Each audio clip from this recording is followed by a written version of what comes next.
আসসালামু আলাইকুম। কবিটি বাংলার পক্ষ থেকে সবাইকে স্বাগতম। শিক্ষার্থী, আশা করি তোমরা প্রত্যেকে ভালো আছো, সুস্থ আছো। তোমরা যারা 2024 সালে সমাপনী পরীক্ষা দিবা নবম শ্রেণী থেকে, ইতিমধ্যে তোমাদের কয়েকটা সাবজেক্টের সিলেবাস কিভাবে পড়া উচিত সেটা আলোচনা করেছে। আজকে বিজ্ঞানটা একটু আলোচনা করবো। হ্যাঁ, পুরোটা সময় সাথে থাকবে, ইনশাল্লাহ উপকৃত হবে।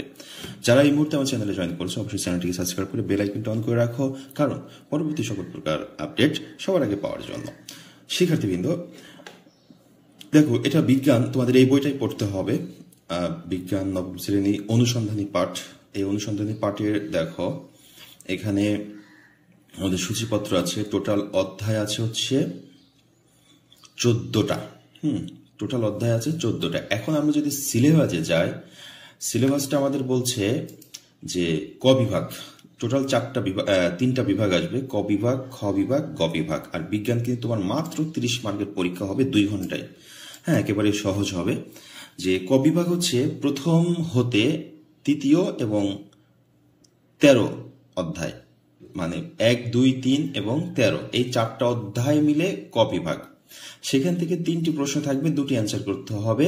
এখানে হচ্ছে 6 মার্ক করে। তো 6 মার্ক করে হলে আমরা ইতিমধ্যে দেখেছি 6 মার্কের প্রশ্নগুলো কেমন আসবে। ক, খ, গ আসবে 1, 2 এবং 3, এরকম 6 নাম্বার থাকবে। হ্যাঁ, আর খ বিভাগ থেকে 4র্থ থেকে 7ম এবং 9ম অধ্যায়, এই 3টা অধ্যায় থেকে প্রশ্ন আসবে 3টি, উত্তর করতে হবে 2টি, যেখানে 12 নাম্বার। এখানে আবার বলছে যে অতি সংক্ষিপ্ত জ্ঞানমূলক থাকবে 2, বোধগম্য 2, বিবৃতিমূলক 3, মানে এরকম থাকবে আর কি এক একটা সেটে।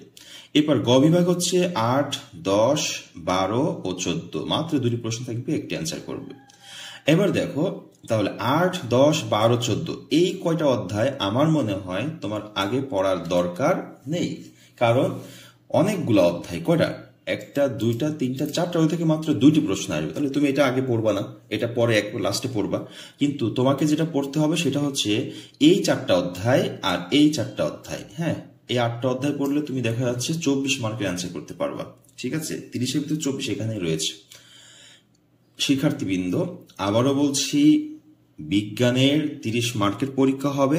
3টা বিভাগ থাকবে, ক বিভাগ, খ বিভাগ, গ বিভাগ, এবং প্রত্যেকটা বিভাগেই হচ্ছে যে প্রশ্নের ধরন থাকবে, উদ্দীপক থাকবে। উদ্দীপক থেকে আমাদের 3টা প্রশ্ন থাকবে, ক, খ, গ।